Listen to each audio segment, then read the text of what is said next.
Okay, so it's John on another RJH Everyday Motorcycle Instructor video. Coming home from Wigan at the moment for a day's work, and what we're going to be talking about today is country roads. So I've decided to go the scenic route back because I had a half day. And yeah, we all like country roads, but there's certain things about them.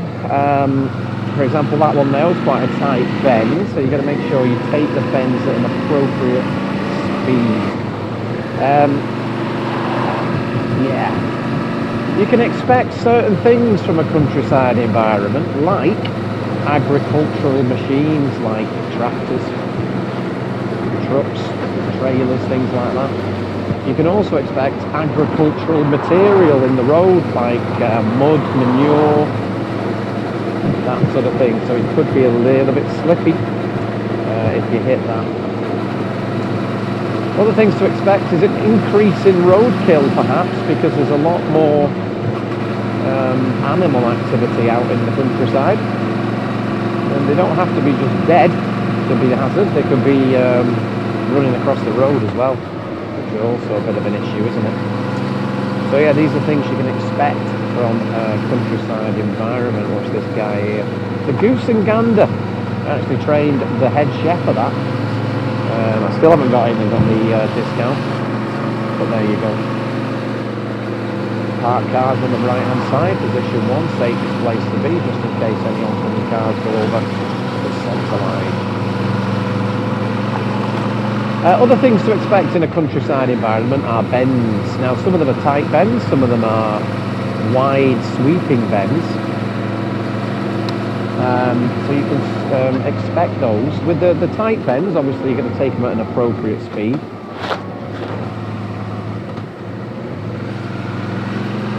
And if you can't see around the corner, then maybe slow down a little bit.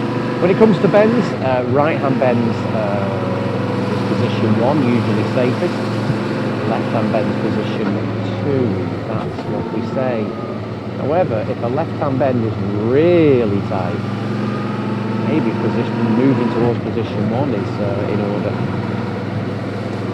Because if anyone's coming around that bend, even position 2 might not cut it. Another thing to expect, and we'll talk about more bends in a minute, is hills. So we've got a hill here, a little bit of agricultural material in the road, mud, so I'm avoiding that. Now, going down a hill, rather than wearing your brakes out, what you can do is choose a gear that keeps you in place. And this will save wear on your brake pads.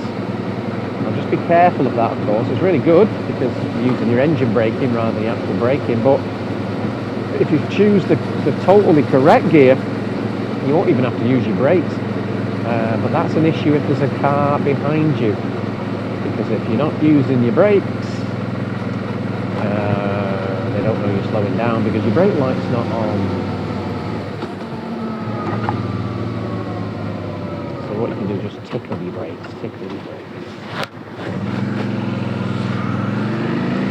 Sweep of the junction, look clear to me.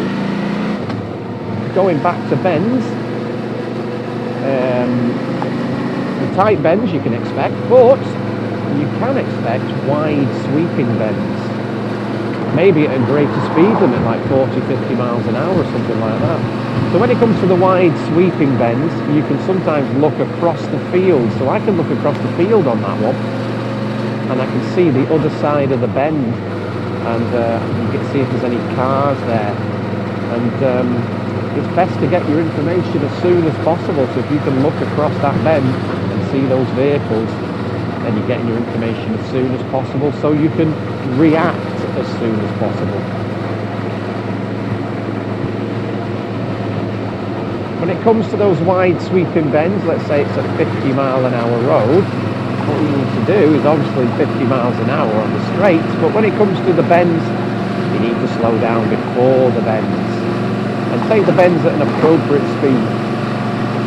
Now, if you do end up messing that up because we're getting it slightly inaccurate because you're a new rider, and you go into that bend and you think, oh no, this is way too fast, and you start to go a little bit wide, And it's not a perfect solution, but it is a solution, is to drag your back brake a little bit.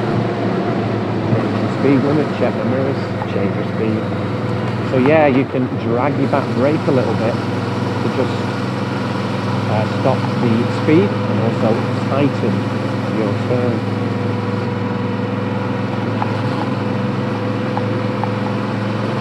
Another thing you can learn to expect is a bit of a hill start. Moving on to position 1 there, away from that oncoming car. So we've got a hill start here, so I'm going to come to a stop. I'm going to have my back brake on to keep me in place. And then what I'm going to do is get my biting point as the brake and revs clutch out while there's releasing the back brake. So we use our biting point as the brake for a split second. And plenty of revs, positive throttle. Here comes some narrow road, it's a right-hand bend, taking it easy, looking round the road. Got a give way coming up, turning left, so position 1. And off we go again.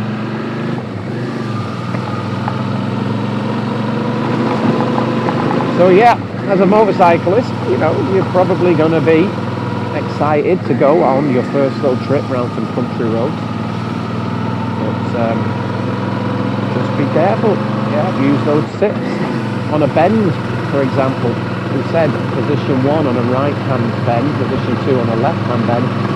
One rule to follow on all bends is to not go near the centre line. Don't go near that centre line. You can also look at the vanishing point, and the vanishing point is where the tarmac disappears around the corner. That's where you're going to get your information as soon as possible, so you can react as soon as possible. As with all riding, really, we want to get that information nice and early, so you can even check the vanishing point on a city road, you know, it doesn't have to be a country road. Coming up on a right turn here, so I'm just checking the mirrors. Shoulder check into position 3.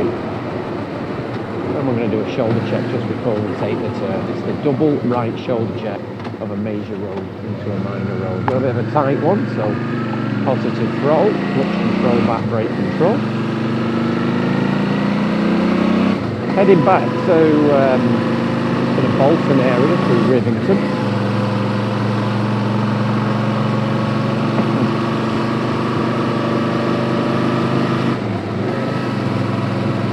Yeah, I'm looking down the road, I can see brake lights in the distance at the vanishing point where that car's disappearing around the corner.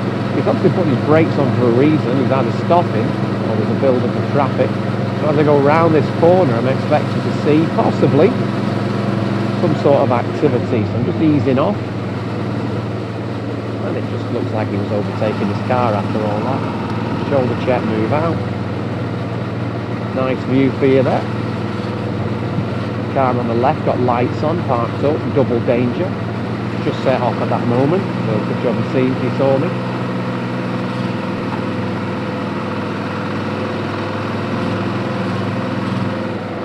And we've got a change in speed limit down to 20 miles an hour coming up, so I'm going to check my mirrors. Knocking it down a gear.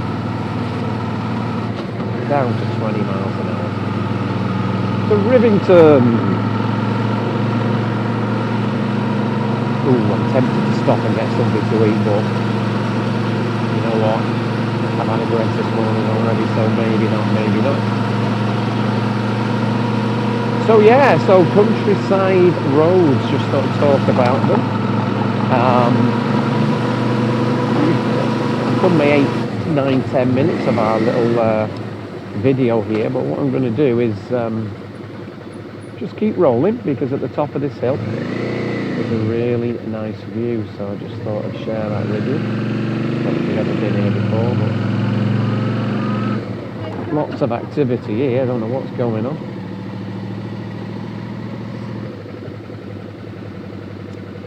I think this car's reversing in or something, he's waving at us to say sorry or something. I think it's all this lady on the walker sticks is trying to get in. So yeah, trying to think of anything else about the countryside and riding the countryside that I can possibly talk about. If you think of anything yourself that, possible hazards or things to avoid or things to do to keep yourself safe, please write in the comments below. Keep your comments kind. What are your thoughts on riding on country roads? Yeah, this is really ridiculous. Come on now, white car, let's not be silly.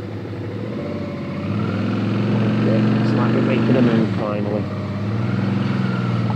So Ribby Barn, there's lots of stuff that happens here. I think it used to, I don't know anymore, but Sunday they have a lot of bikes that meet. Things like the paper footy, that sort of thing. I think every Thursday there's some sort of meet as well. Just down one of these corners. I think it's every Thursday. Again, I think there's a pie van or something. I've never been, to be honest, but someone's told me about it. Yeah. So it's a bit of a draw, a bit of a magnet for motorcyclists. My daughter lives very close to here, so we often go for a little ride around here. There's a lot of off-roading to be done around here as well. So I've been and done a little bit of trail riding with JB, one of our instructors, and that was fun. Rather terrifying if you ask me, but there you go. This white car, I don't know what's going on. Staying way away from it, it's just making things up as it goes. Turning round in the middle of the road now, you can probably see in the rear view. Very strange. So yeah, just keeping the video rolling.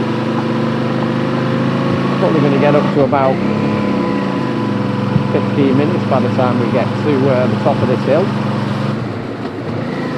Keeping my distance from the vehicle in front, obviously. Looking beyond the vehicle to see what's going on. Looking at that vanishing point. Uneven roads. This is what you can expect from a country road. So just keep those wheels moving. Yeah, if you start panicking and pulling the clutch in and slowing down, then the potholes will win and they'll wobble you all over the place and your foot's going to come down.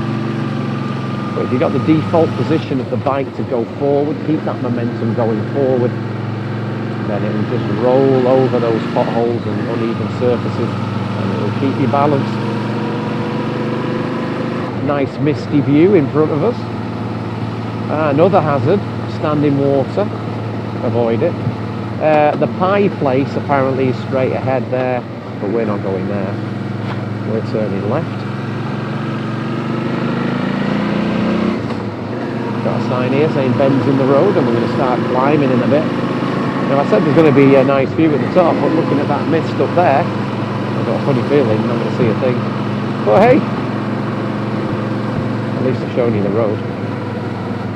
Once again, this video is for beginner motorcyclists, because any motorcyclist has been riding for any amount of time on a big bike license. They've probably been here if they've been up to if they live in the northwest or been up to the northwest.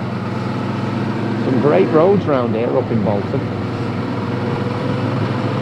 Sometimes you can sort of forget yourself and think you're in the Lake District or Scotland or something.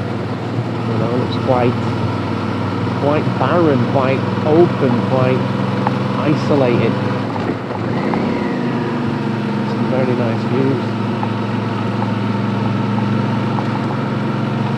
Speaking of the Lake District, if you go up there on your bike, I can recommend some passes. There's Honister Pass, Google it. Newlands Pass, Google it.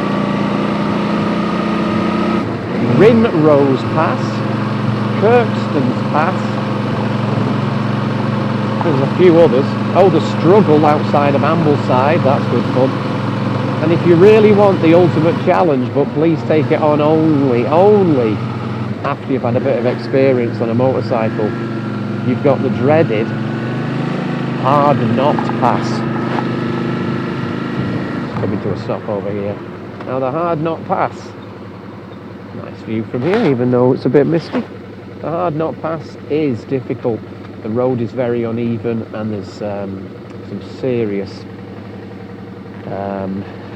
switchbacks and hairpins Okay, so my daughter and I have been around Europe, going through the Alps with some serious hairpins up there, but there's no way I'm going to take it to the Hard Knot Pass because it's that hideous. I've been there myself. I used to have a camera on my left handlebar here, an orange one, which has been all around Europe, all around Scotland, on thousands of miles, thousands, ridiculous roads, the lot, and it stayed on for all those thousands of miles. I did one trip up Hard Knot Pass, and it was so bumpy that the camera fell off. So that's how bad it is. Anyway, that's a 15-minute video. So we're going to say goodbye. So ride safe, and I'll see you soon.